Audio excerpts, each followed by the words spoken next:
Assalamualaikum warahmatullahi wabarakatuh. Hari ini kita akan lanjutkan pembahasan mengenai nature of cell, bagian organel sel.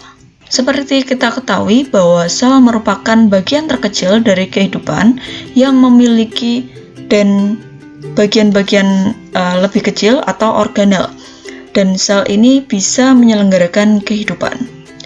Bagian-bagian atau organel sel yang secara umum terdiri dari membran sel atau bagian paling luar dari sel, kemudian sitoplasma dan juga nukleus. Kita akan bahas satu persatu. Membran sel. Membran sel merupakan batas antara sel dengan lingkungannya. Membran ini mengisolir sel dan mengatur apa saja yang bisa masuk dan juga keluar dari sel, serta bisa memperkenankan adanya interaksi dengan sel yang lain. Fungsi umum dari membran sel adalah sebagai barrier semi-permeable yang menyebabkan molekul-molekul yang melewati ataupun ingin masuk atau ingin keluar dari sel, dan juga memagari senyawa kimia yang dihasilkan di dalam sel. Secara umum, membran sel terdiri dari komponen-komponen penyusunnya. Salah satu komponen utama dan juga universal dari membran sel yaitu lipid bilayer atau lapisan bilayer double dengan protein yang menempel atau terbenam di antara lapisan tersebut, atau biasa juga disebut dengan model mozaik fluida atau fluid mozaik. Ini dikarenakan adanya fosfolipid yang tersebar secara merata di sepanjang permukaan membran sel dan bentuknya menyerupai mozaik. Lipid bilayer ini terdiri dari dua lapisan. Masing-masing lapisannya merupakan satu lipid yang memiliki kepala bersifat polar dan juga hidrofilik atau dia menyukai air. Sementara ekornya dia bersifat non-polar dan juga takut dengan air. Maka ekor selalu terbenam di bagian dalam lapisan lipid bilayer. Bagian yang lain dari membran sel yang tidak kalah penting adalah protein kanal. Protein ini merupakan gerbang yang akan menyebabkan dan memungkinkan adanya transport di dalam sel. Molekul-molekul tertentu bisa masuk maupun keluar sel dengan bergerak melewati daerah terbuka dari saluran protein. Yang selanjutnya adalah kolesterol. Kolesterol ini terbenam di dalam daerah hidrofob, di dalam regio ekor yang menyebabkan fleksibilitas membran sel. Sebagian besar membran sel bakteri tidak memiliki kolesterol. Selanjutnya adalah glikolipid bersama dengan karbohidrat terikat pada protein integral dan berperan dalam pengenalan semacam sistem identifikasi seluler. Komponen utama dari sebuah sel adalah nukleus. Masing-masing sel berisi materi genetik atau DNA yang menyimpan instruksi untuk struktur dan fungsi sel. Pada organisme eukariotik, DNA terletak di dalam nukleus atau inti sel. Struktur nukleus dibungkus oleh kantung nukleus atau nuclear envelope, yaitu membran lapis 2 yang memiliki lubang-lubang atau pori-pori, dan di dalam lubang-lubang tersebut material bisa masuk dan keluar dari nukleus. Komponen yang selanjutnya yaitu sitoplasma, meliputi cairan matriks yang disebut dengan sitosol yang terletak pada membran plasma di mana organel sel lainnya terletak. Pada organisme prokariotik atau organisme yang tidak memiliki nukleus yang sebenarnya, DNA terletak dalam sitoplasma. Mitokondria. Di bagian ini sel dihasilkan. Semakin besar energi yang dibutuhkan, maka semakin banyak mitokondria yang ada di dalam sel. Mitokondria ini sendiri berfungsi untuk memecah gula, untuk transport energi dalam sel yang dibutuhkan dalam proses metabolisme. Ribosom berfungsi dalam proses sintesis protein dari asam amino yang ada di dalam sitoplasma. Berfungsi juga untuk membentuk RNA, ribonucleic acid, dan terdapat bebas di dalam sitoplasma atau menempel pada retikulum endoplasma. Retikulum endoplasma terbagi menjadi dua, yaitu retikulum endoplasma halus atau smooth yang membentuk lemak dan juga karbohidrat. Sementara retikulum endoplasma kasar atau rough menyimpan protein yang diproduksi oleh ribosom yang menempel di RE. Ini adalah retikulum endoplasma. Yang bagian ini adalah rough atau yang bagian ini adalah yang kasar, sementara yang ini adalah yang halus. Badan Golgi merupakan berkas berkantung berbentuk cakram yang bercabang menjadi serangkaian pembuluh yang sangat kecil di bagian ujungnya. Badan Golgi ini berfungsi dalam ekskresi sel. Yang selanjutnya ada lisosom. Lisosom terdiri atas enzim-enzim pencernaan atau hidrolitik yang dikemas dalam suatu kantong bermembran.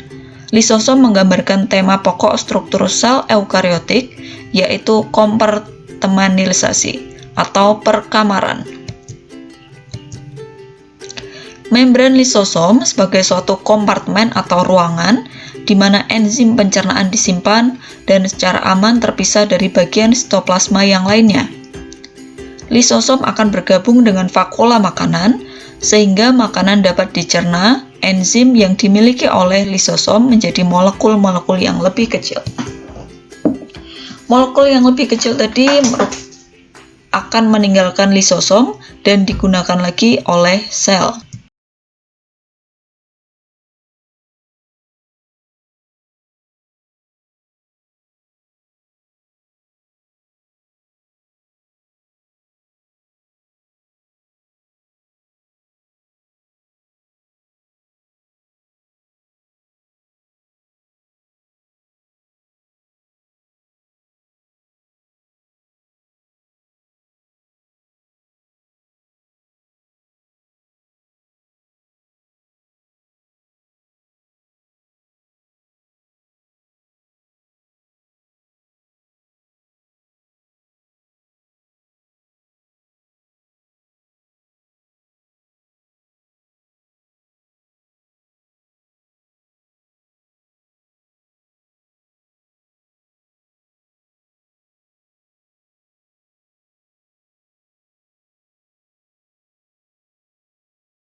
Secara umum, tipe sel pada makhluk hidup dibagi menjadi dua, yaitu sel prokariotik dan eukariotik.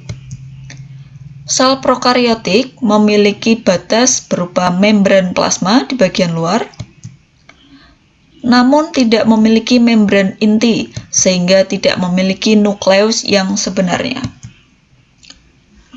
Prokariotik tidak memiliki struktur internal yang dikelilingi oleh membran atau organel. Molekul DNA tunggal atau sirkuler terkonsentrasi pada suatu daerah di sitoplasma yang disebut dengan nukleoid. DNA pada organisme atau sel prokariotik tidak dikelilingi oleh protein. Dinding yang kaku yang tersusun dari senyawa yang unik yang disebut peptidoglikan. Diameter dari sel prokariotik umumnya dari 0,5 sampai dengan 1 mikrometer. Tipe sel ini dimiliki oleh sebagian besar bakteri, sementara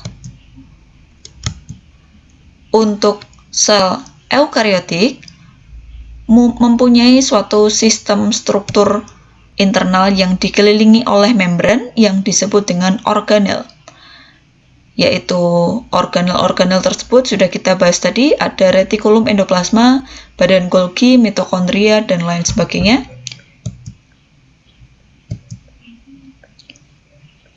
Eukariotik merupakan organisme yang memiliki nukleus yang sebenarnya. Eukariotik memiliki sitoplasma sitosol di mana organel khusus terletak. Memiliki efisiensi yang lebih besar untuk aktivitas sel. Diameter sel eukariotik antara 10 sampai dengan 100 mikrometer. Sel eukariotik memiliki ukuran yang lebih besar dibandingkan sel prokariotik. Tipe sel ini umumnya dimiliki oleh animalia, plantae, fungi, dan protista sebagai organisme multiseluler.